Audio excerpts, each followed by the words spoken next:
প্রাকৃতিক সৌন্দর্যে পৃথিবী বিখ্যাত অঞ্চলটির নাম কাশ্মীর। ভারতীয় উপমহাদেশের উত্তরাঞ্চলে অবস্থিত কাশ্মীর প্রাকৃতিক দৃশ্য, সংস্কৃতি, ঐতিহ্য এবং জনসংখ্যার দিক দিয়ে এক আকর্ষণীয় একটি পর্যটন কেন্দ্র। আজকে আমরা প্রাকৃতিক সৌন্দর্যে ভরপুর এই কাশ্মীর সম্পর্কে নানান জানা অজানা তথ্যই আলোচনা করব।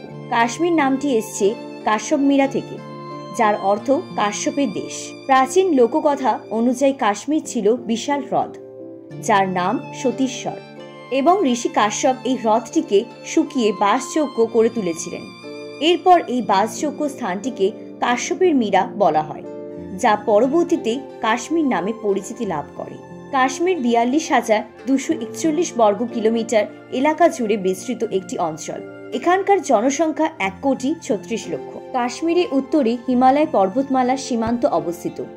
কাশ্মীরের পর্বত শৃঙ্গগুলির উচ্চতা প্রায় 26,000 ফুট পর্যন্ত হয়ে থাকে। কাশ্মীর বিশ্বের দ্বিতীয় শীতলতম বাসযোগ্য স্থান। কাশ্মীর উপত্যকা বৃহত্তম শহর শ্রীনগরকে জম্মু ও কাশ্মীরের গ্রীষ্মকালীন রাজধানী বলা হয়, কারণ গ্রীষ্মকালে এই অঞ্চলে তাপমাত্রা মোটামুটি সমন্বয় থাকে। অপরদিকে কাশ্মীরের শীতকালীন রাজধানী হল জম্মু। কাশ্মীর উপত্যকার ঠান্ডার তুলনায় জম্মু অঞ্চলে ঠান্ডা একটু কম হয়ে থাকে। পর্যটকদের জন্য উল্লেখযোগ্য স্থানের একটি স্থান হল শ্রীনগর। শ্রীনগরের মূল আকর্ষণ হল পাহাড়ের চূড়ায় সাদা বরফের মতো চকচকে তুষার কণা। এই স্থানে আছে মোগল গার্ডেন, টিউলিপ গার্ডেন, ডাল লেক এবং নাগিন লেক। ডাল লেকের মতন ভাসমান শহরে বিস্ময়কর সৌন্দর্য মন আনন্দে ভরিয়ে তুলতে যথেষ্ট। এই লেকের আয়তন প্রায় 22 বর্গ কিলোমিটার এবং জলের গভীরতা প্রায় 5 মিটার। এই লেকের মধ্যে রয়েছে অনেক ছোট ছোট দ্বীপ। ডাল লেক নৌকা ভ্রমণের জন্য বেশ বিখ্যাত। আরেকটি দারুণ অসাধারণ পর্যটন কেন্দ্র হল গুলমার্গ। সারা বছরই বরফে ঢাকা থাকে। এখানে দেখা যাবে গন্ডোলা, গল্ফ কোর্স এবং সেন্ট ম্যারি চার্চ। কেবল কারে ঘুরে গুলমার্গের এই অপরূপ সৌন্দর্যগুলো উপভোগ করার সুযোগ রয়েছে। শ্রীনগর থেকে ট্যাক্সি করে যাওয়া যায় আরেক পর্যটন কেন্দ্র পেহেলগ্রাম। এই অঞ্চলে জুলাই থেকে অক্টোবরের মাঝে গেলে রাস্তার দুধারে সারি সারি আপেলের বাগান দেখা যাবে। এছাড়াও আছে লিদার নদী, বেতার ভ্যালির মতো সুন্দর সুন্দর ভিউ পয়েন্ট। এছাড়াও শ্রীনগর থেকে 42 কিমি দূরে সুন্দর সুন্দর উপত্যকা ও ঝর্ণার দেখা মিলবে সোনামার্গে। এখানে আছে থাজিয়ান হিমবাহ এবং সিন্ধু নদী। কাশ্মীরের হিমালয় পূর্ব কারাকোরাম পর্বতমালায় অবস্থিত সিয়াচেন অঞ্চলকে দীর্ঘতম হিমবাহ বলা হয়।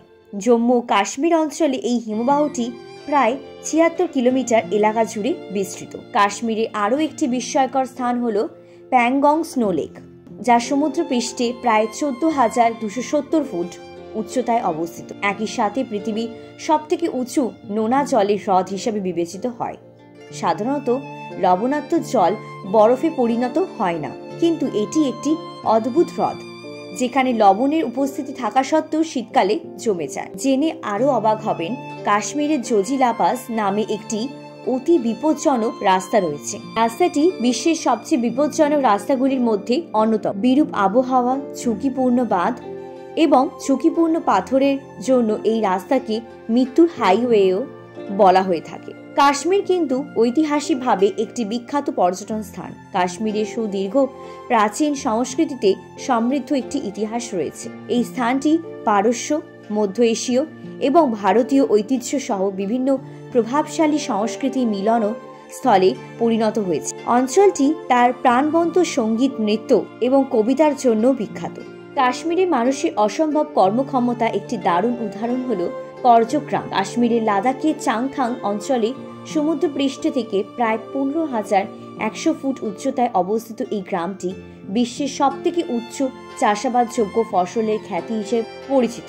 এছাড়া কাশ্মীর বিশেষভাবে জাফরান চাষের জন্য বিখ্যাত। কাশ্মীরি জাফরান মান, সুগন্ধ এবং স্বাদে অতুলনীয় হওয়ায় এটি ভারতীয় এবং কাশ্মীরি রন্ধন শিল্পে ব্যাপকভাবে ব্যবহৃত হয়। রসনা বিলাস এবং পর্যটনের পাশাপাশি কাশ্মীর বুনন শিল্পের জন্য বিখ্যাত। কাশ্মীরে তৈরি বিখ্যাত পশমিনা শাল কম ওজন ও উষ্ণতার জন্য অতুলনীয়। প্রাকৃতিক ভূস্বর্গ কাশ্মীর পৃথিবীর অন্যতম নয়নাভিরাম এবং সুন্দরতম একটি স্থান, যার সৌন্দর্যের গল্প কখনো শেষ হওয়ার নয়। বিশ্বের নানা প্রান্তে ছড়িয়ে থাকা এই রকমের সব নানান জানা অজানা তথ্য জানতে সাবস্ক্রাইব করুন বিশ্ব ব্রহ্মাণ্ডের রহস্যে।